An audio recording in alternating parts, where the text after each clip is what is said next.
CountryWide CONNECT, connecting farmers and growers to what they need to know to grow. Your daily innovative rural show with Andy Thompson and Sarah Perriam-Lampp. But now we have on the line the dear Neil Bateup from the Waikato Support Trust about how the cleanup looks after the cyclone. Neil, are you with us? Yeah, hi. Yes, I am with you. Yeah, hi. Hey, so Neil, tell us a little bit about what you're hearing on the ground with regards to damage in Northland Waikato Bay of Plenty area at the moment. Yeah, look, I think we've dodged a bullet on this one. Waikato was hit pretty badly, or at least Coromandel was hit very badly sort of 6 weeks ago, and Otrahonga and Porongia about 4 weeks ago. But this one, the cyclone, while it was predicted to be very, very severe down the Coromandel coast, it appears that there was flooding there, but it wasn't major, and it's gone away by this morning. Yeah, Neil, is it fair to say that you said dodged a bullet, and I think that's fair enough, unless you were in the line, you got a direct hit, but it did move sideways. It sort of moved east, didn't it, very late, which meant it didn't do that direct hit on the Coromandel Peninsula. The track I saw was going to go straight down the middle of it, which, wouldn't have been great. No, it certainly wouldn't have been, and yeah, that late movement made a huge difference. I've been about the last 3 days on civil defence meetings, just watching what's been happening and watching the preparation. And we've been preparing our rural support trust teams and that sort of thing. So, but we're very fortunate that it hasn't been near as bad. And it was predicted to be a very, very strong wind event. And in the effect that there was some wind, but not gale force. So it was pretty good from that perspective. Neil, sorry. I was going to say there will be some farmers out there who have been affected in pockets, and I just asked them if they're wanting some support just to sing out, and because there could be some on the Hauraki area, there could be some further south, Rotorua and down Tarrafiti and down there. So if there's anybody who has been affected and we haven't picked up on it, please sing out for some support. Mm. It is interesting, and we were talking a little bit earlier before the show that, the preparedness doesn't take away from the seriousness of the response and recovery plans that should be in place regardless of the outcome. Yeah, absolutely. And I think when these things come, it's really important to be prepared. If we don't need to go through the response or that's great. But if we're not prepared and we get hit, and there have been times in the past when we've been hit, and there's lots of farmers have got no generators and no way of watering their cows, milking their cows, and those sort of things.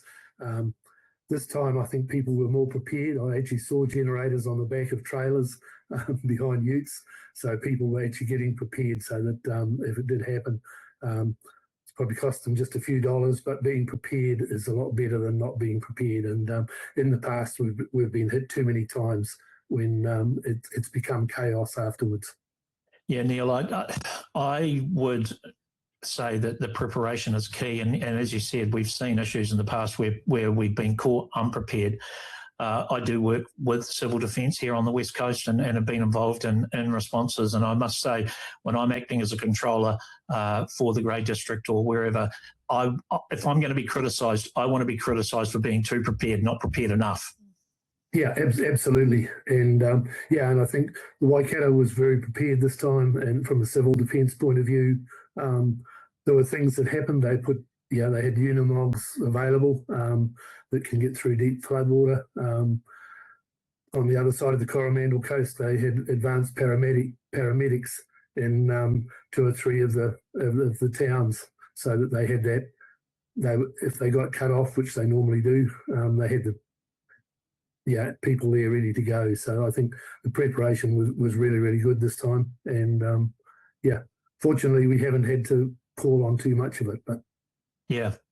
So just on that, as Sarah said, so At the moment, looks like the worst of the damage was through Hawke's Bay, pretty much through the Bay of Plenty, and then down through into Tairāwhiti. Yeah. Are there any specific areas that you know of that people do need support, or is it just you're just getting information trickling back in? Yeah, it's just information trickling back in at this stage. Obviously, Waikato was ahead, and the Coromandel was ahead of the Bay of Plenty and ahead of down there. So I haven't had any specific information come through from those areas. So, but once again, if people need to sing out, the number's there, and please ring it. And yeah. Yeah. Are you seeing, Neil, with adverse weather events becoming quite prevalent year on year, that the Rural Support Trusts, plan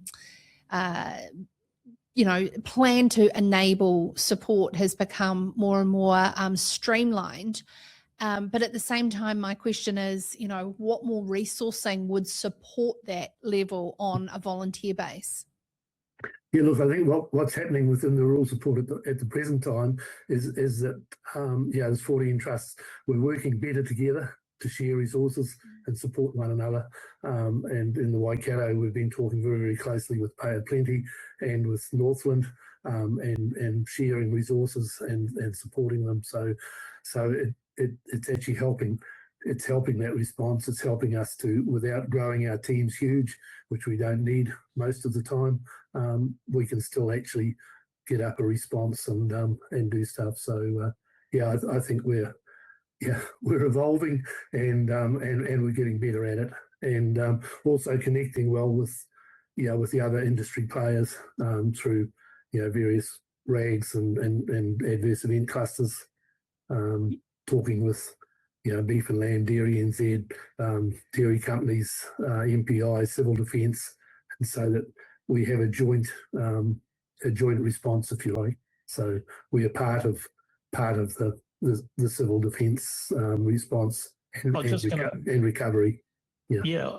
Sorry, Neil, I was just going to say that is one of the major changes within civil defence now, that Rural Support Trust is actually seen as one of the lifelines organisations, right? So from the very start of planning for any event, no matter what it is, when they start to see something, civil defence will reach out to Rural Support Trust and all the other lifelines, whether it's St John, whether it's iwi, and you're right in it. So I think rural New Zealand can be assured that for a civil defence response, rural New Zealand's needs are being considered right at the start. Yes, absolutely. And in each of these meetings I've been on the last 3 or 4 days, I've run through the all the lifelines, utilities, and our name pops up there as well. So and we're part of the conversation. So, and they look to us for rural because they don't have a lot of rural content. So. Neil, thank you so very much for your time and your decades of support for Rural Support Trust and everything that your team has been doing over the weekend. It would have been a long weekend, I can imagine. So thank you very much from everybody here as well as around rural New Zealand.